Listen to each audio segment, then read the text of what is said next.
Hi guys, I'm Vinny. Welcome to the channel. Today I'm going to tell you a bit about MODO drums, which I'm using a lot, really loving it. I do have other drum software, BFD3, Steven Slate 5. I've had all kind of software over the years. I don't have Superior Drummer, so I can't comment on that one.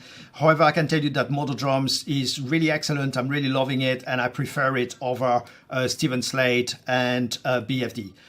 There are different reasons for that. I think generally speaking, the sounds are equally realistic, if not more realistic, if you can put it this way. I think what makes the difference, it's not so much the drums themselves. I think it's how they create the room and how they package the entire sounds using compressions and rooms and everything. It just sounds better. It just feels better. It just feels like you're there with the drums. And that's a very hard thing to describe. So we're going to play a few sounds. I know there's a lot of demos out there already. I'm not going to give you a full overview of the software, every single details. However, I think there's 2 or 3 features which I've noticed, and I pay a lot of attention to it because they make a big difference in how you use the software and the sounds that you get from it. So I'm going to show you these 2 or 3 key features, and that will maybe help you to decide how you like the software and if this is something for you or not.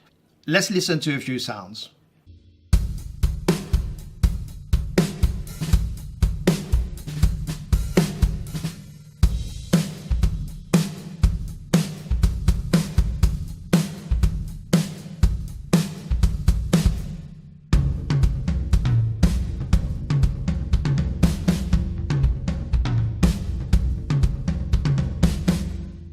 So I think that sounds fantastic. I don't know what you think. I think it sounds really, really amazing, really realistic, but not more than realistic. I feel that the vibe is right, because I think the other software are also realistic. They're also the right sounds, but I think the additional processing, the way they do it, I don't care if it's a little bit of trickery or if it's a little bit more programming or whatever involved. I don't really care about that. The result is that I feel like I'm in the room with the drums.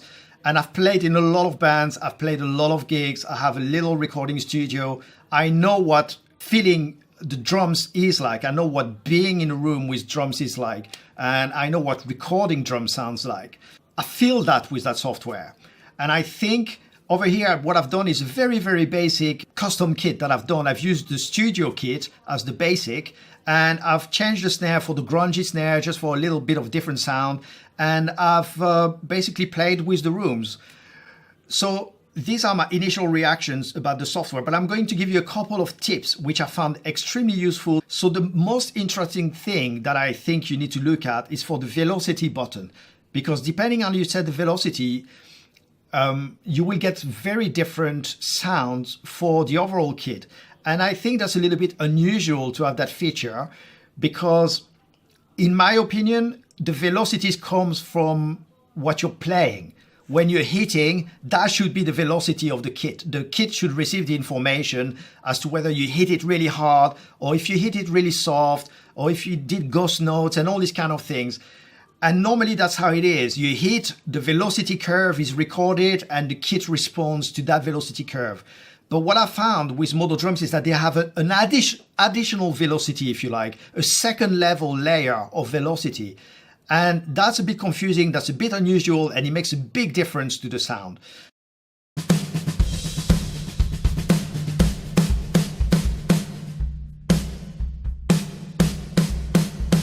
Velocity low, bring it to the middle.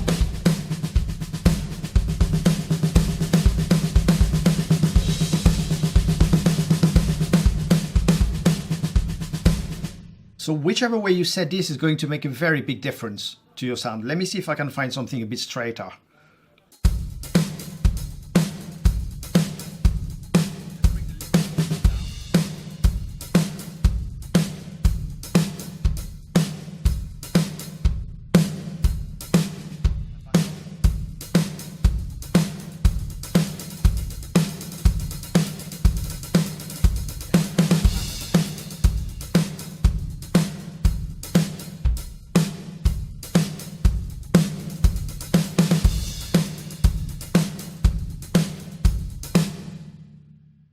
That really threw me a few times, because you think you've recorded the sounds how you want them played because you've actually hit hard or you hit softer, and you think your velocity curves are basically recorded, they are, and it is playing that. But on top of it, you've got a second layer of velocity of the overall kit, which you can bring in, which makes a really, really big difference.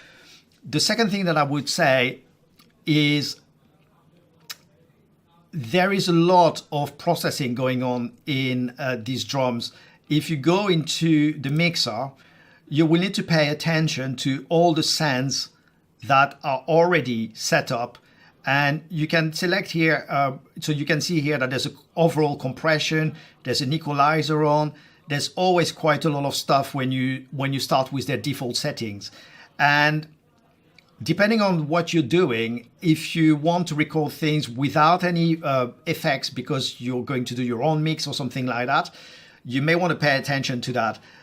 There's quite a lot of stuff. If you look at the FX, there's always usually a couple of sends set up with compressions or room reverbs, equalizer. On this occasion, this one is not activated. And then on the master bus, you will have some additional effects. If you select one of these kits, as you can see straight away on the mixer, and I recommend that you go to the mixer when you load the kit. As you can see, there's a lot of effects already loaded onto the track. And every single drum is pre-processed, and there's also a lot going on the master bus. There's a compression here, there's a clipper, I'm not too sure what that is.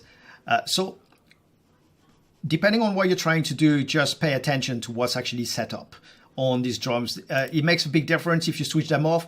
They have a natural section where when you load the drums, there's a little bit less processing, but I found that even on these, they actually add quite a lot of stuff. So this is the natural Black Oyster, and you can see that everything comes in preloaded with some sort of effects. So just check. Let's just play it to see what that does.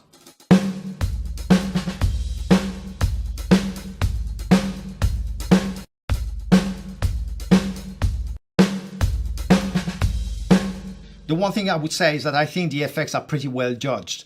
They're really sounding good.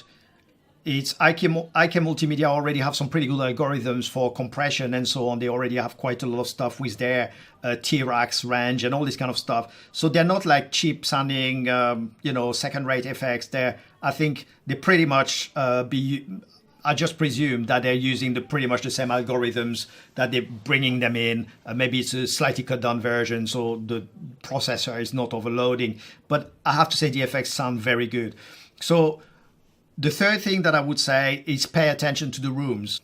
So the rooms are absolutely excellent. And my two favorites are the club one, which I've got set at the moment, and the Meet Studio. Both of them, to me, are the best sounding ones. But all of them have their very strong character and nice interest. I find the Meet Studio to be very realistic of a normal size recording studio, and the club to be really excellent as well. When you click on this button, you see how much room there is. They tend to overdo it a little bit. Personally, I like it like that. I like a lot of room. I like the big sound, the big drums. But if it's too much for you, then you need to turn it down. So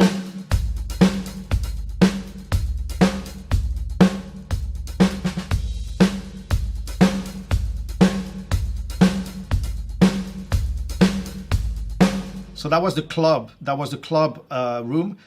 Let's try the studio, the mid-size, which is my preferred one.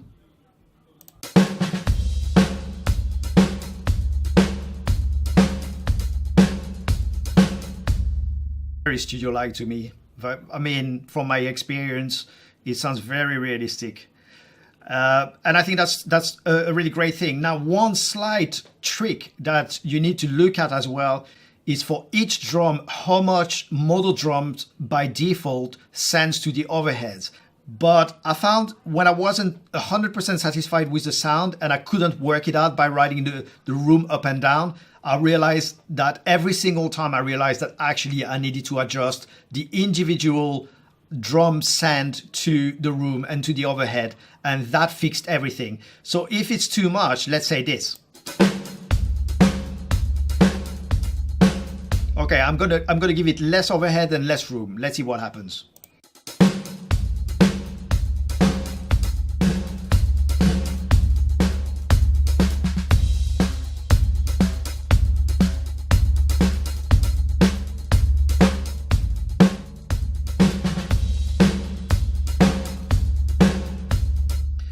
So the point I'm trying to make here, I don't know if I'm making it really well, is that you can very easily go into the mixer section and be concerned about your room size and be writing the fader from here thinking you're affecting the room and it's going to land into a setting that you really like. And what you'll find is that that may not do the trick. Sometimes you're much better off leaving the room where they have it, and you're better off going into customize, select the drum that you want, and then go into edit element and look at the room and overhead settings of that particular element. These are the 3 points that I wanted to make. The velocity layer that they have makes a big difference on how you're going to experience the drums. The effects that they load by default onto the mixer, pay attention to these because sometimes they may be too much for you. Even when they call it a natural kit, there's quite a lot of processing in it already. Just see whether it's to your liking. Personally, as I said, I found them really well judged, really great sounding, and I have no problems using it as is. I do some little tricks with the sends. I often send a little bit down, a little bit less to the reverbs and so on. I prefer to have the rooms rather than the reverbs. And the third thing is pay attention to individual drums, how much descends to the reverbs and how much descends to the room by default. Overall, as I say, fantastic software, great sounds, really amazing drums. The quality of the algorithms for the room and everything, I think, is what makes it. So thank you for watching. I hope the video was helpful. Please subscribe and click the like on this video. It's very useful to me, very helpful in getting the YouTube algorithm to recommend the video. So if you enjoyed it, I would be grateful if you could do that. Thank you very much. See you in the next video. Take care, guys. Bye.